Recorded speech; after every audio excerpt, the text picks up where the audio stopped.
Hola a todos. Hoy vamos a hablar sobre experiencias pasadas y como nos han moldado. Practicaremos el pretérito imperfecto y como usar cuando para conectar eventos. Recuerdo, el imperfecto describe acciones continuas o hábitos, a diferencia del pretérito que describe acciones completadas. Haremos un diálogo, luego explicaré la gramática detrás y finalmente revisaremos lo aprendido. Vamos a ello. Hola everyone and welcome back. I hope you had a wonderful week. Let's quickly refresh our memories. Precio. Means price. Fresco a. Means fresh. Mercado. Is market. Negociar. Means to negotiate and Oferta. is offer. Great. Today, we'll be building on these words as we learn how to shop like a local in Spain. ¿Cuál es el precio de esta fruta? ¿Cuál es el precio de esta fruta? Me gusta el pescado fresco. Me gusta el pescado fresco. Cuando era niña, viajaba mucho. Cuando era niña, viajaba mucho. ¿Y a dónde ibas? ¿Y a dónde ibas? Iba a la playa cada verano. Iba a la playa cada verano. Vamos a analizar lo que acabamos de escuchar. Emily comenzó con cuando era niña, viajaba mucho. Observa el uso del imperfecto, Viajaba. que indica una acción continua en el pasado. James luego pregunta y a dónde ibas, usando, Ibas. que es una forma de a algún lado frecuentemente. Era significa was de nuevo ilustrando el imperfecto. Recuerden, estos describe estados o acciones habituales, no eventos completados. Ahora, profundizamos en la conjugación. Recuerdo que hacía mucho frío allí. Recuerdo que hacía mucho frío allí. También recuerdo que descubríamos cosas nuevas. También recuerdo que descubríamos cosas nuevas. ¡Qué interesante! ¿Cuáles experiencias te cambiaron? ¡Qué interesante! ¿Cuáles experiencias te cambiaron? Escuchen, cuando era niña, estables el contexto. El uso de Descubríamos. nos dice que descubrir cosas era algo habitual. James pregunta, ¿cuáles experiencias te cambiaron? ¿Cuáles experiencias utiliza experiencia? Y cambiaron es el pretérito de cambiar. Observa el cambio al pretérito aquí, implicando que esas experiencias fueron momentos específicos y significativos. Ahora pasemos a la siguiente parte del diálogo. Conocí a mucha gente nueva. Conocí a mucha gente nueva. ¡Eso es genial! ¿Qué aprendiste de esas experiencias? ¡Eso es genial! ¿Qué aprendiste de esas experiencias? Aprendí a ser más independiente. Aprendí a ser más independiente. Aquí, Emily usó. Conocí. I met, en el pretérito, describiendo un conjunto específico de encuentros. La pregunta de James, apuntando a cómo la persona se desarrolló, introduce el poder de conectar experiencias pasadas con el presente. Vimos a Emily usando. Aprendí. I learned, lo que enfatiza el resultado de esas experiencias. Recuerden, experiencias son fundamentales para construir nuestro yo presente. Continuemos. Yo también he cambiado bastante. Yo también he cambiado bastante. Me gustaría viajar más en el futuro. Me gustaría viajar más en el futuro. Today, we are going to focus on expressing regret or things you wish you had done differently in the past. We'll use conditional verbs combined with expressions like Ojalá, hubiera, I wish I had. This allows you to convey a sense of longing or missed opportunities, a common element in reflective narratives. Observe how we introduce conditional structures within our reflexive experience. Ojalá hubiera estudiado medicina en la universidad. Ojalá hubiera estudiado medicina en la universidad. Excellent, Anna. You correctly used Ojalá hubiera to express a regret. Notice the structure. Ojalá expresses the wish, followed by hubiera the imperfect subjunctive of haber, and then the past participle of the main verb. It's a nuanced way to show longing for a different past.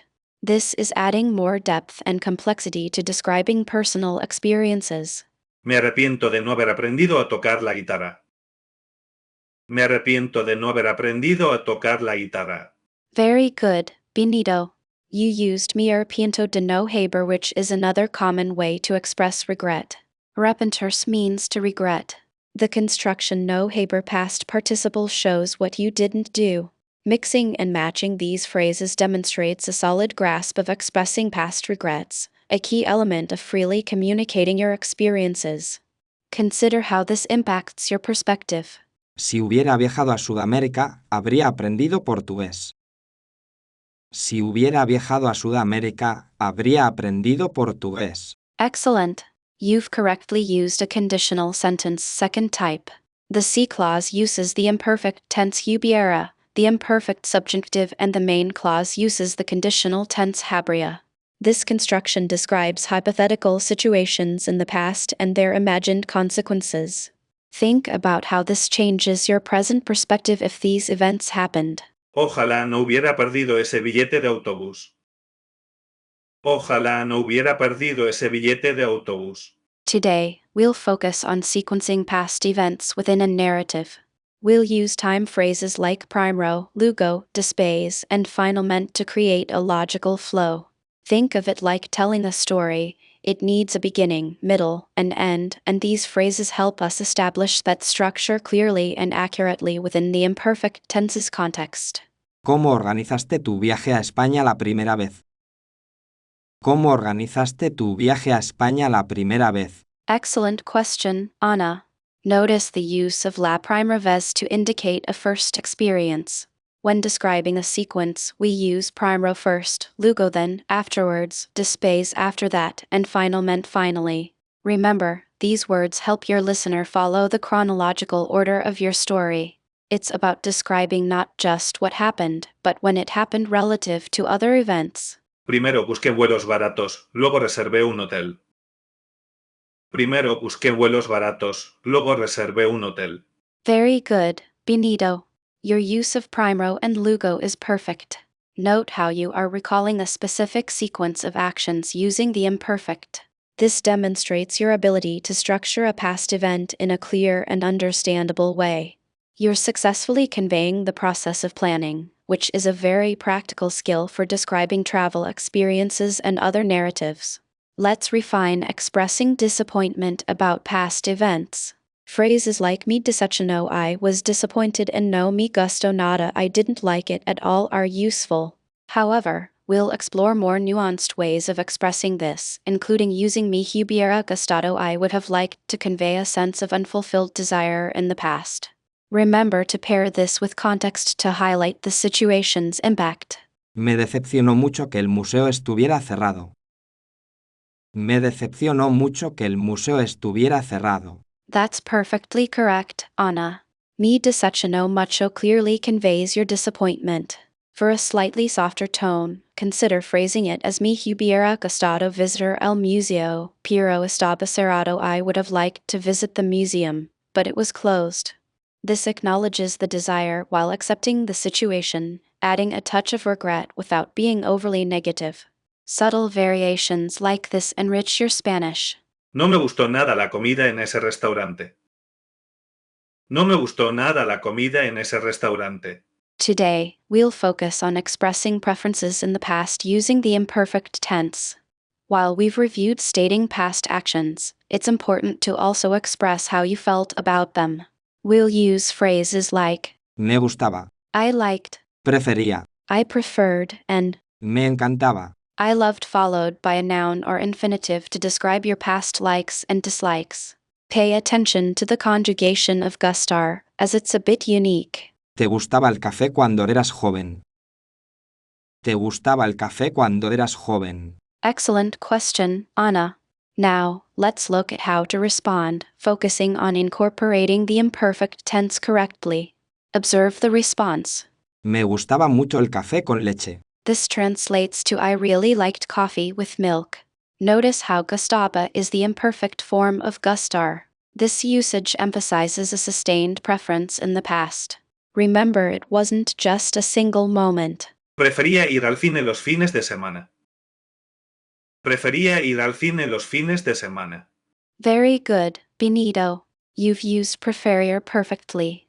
The key here is understanding the distinction between gustar and preferir. While both express liking, preferir implies a deliberate choice or a stronger inclination. You chose to go to the cinema, indicating a preference.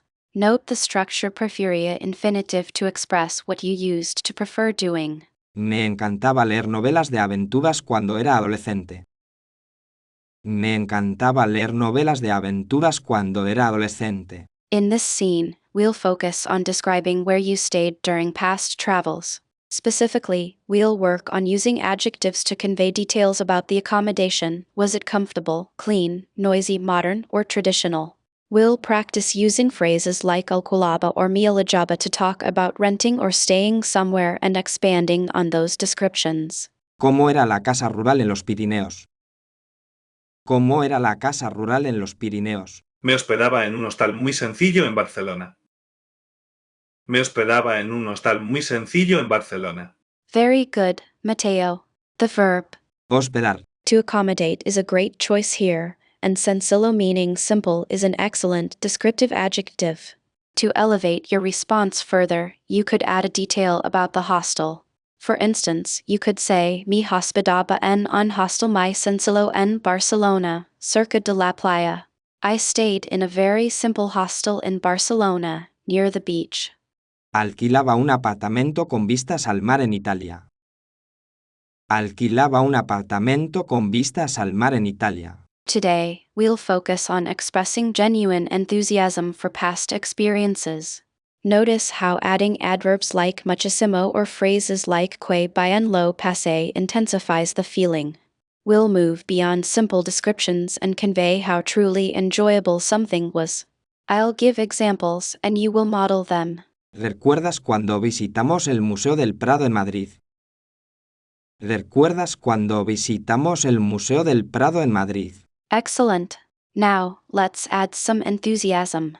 Instead of simply stating you remember, try saying something like que bien lo pasé en el Museo del Prado. Or me encantó el Museo del Prado, muchísimo. Observe how the added words amplify the positive emotion. Focus on conveying joy in your delivery. Me divertí muchísimo en el concierto de flamenco. Me divertí muchísimo en el concierto de flamenco. That's great, Benito. Building on that, can you elaborate a little? For instance, you could say something like Me divertí muchísimo en el concierto de flamenco, particularmente me gustó la bella hora principal. This illustrates how you can weave specific details into expressing enthusiasm. It makes the story richer. ¿Cómo era el ambiente en esa fiesta de pueblo? ¿Cómo era el ambiente en esa fiesta de pueblo? Excellent question, Anna. When describing the atmosphere of an event in the past, remember to employ the imperfecto to convey ongoing state and habitual actions. For example, you could say, El ambiente era muy alegre y la gente bailaba sin parar. The imperfecto sets the scene, painting a picture of what it was like. Solíamos ir al Parque Güell todos los veranos de niños. Solíamos ir al Parque Güell todos los veranos de niños. Ho viaggiato in Spagna scorso. Ho viaggiato in Spagna scorso. Ho scoperto un nuovo ristorante. Ho scoperto un nuovo ristorante. E grave stata un'esperienza indimenticabile. E grave stata un'esperienza indimenticabile. Ho incontrato molte persone interessanti. Ho incontrato molte persone interessanti. Le mie esperienze hanno cambiato la mia vita. Le mie esperienze hanno cambiato la mia vita. Perfect Alquilaba. is the correct imperfect form of alquiler to rent. Now, consider adding a little more detail about the apartment. Was it luxurious, rustic, modern? You could say something like, Alquilaba un apartamento antiguo con vistas al mar en Italia, muy cerca del centro histórico. This illustrates how adding detail brings your experience to life. Remember to consistently use the imperfect tense to describe these past conditions. While perfectly acceptable, no me gusto nada is quite strong. To soften it, you could say la comida no estaba muy buena, the food wasn't very good, or no me convenció la comida, the food didn't convince me. Using these options allows for a more polite and nuanced expression, something that is useful in cultural contexts. Think about the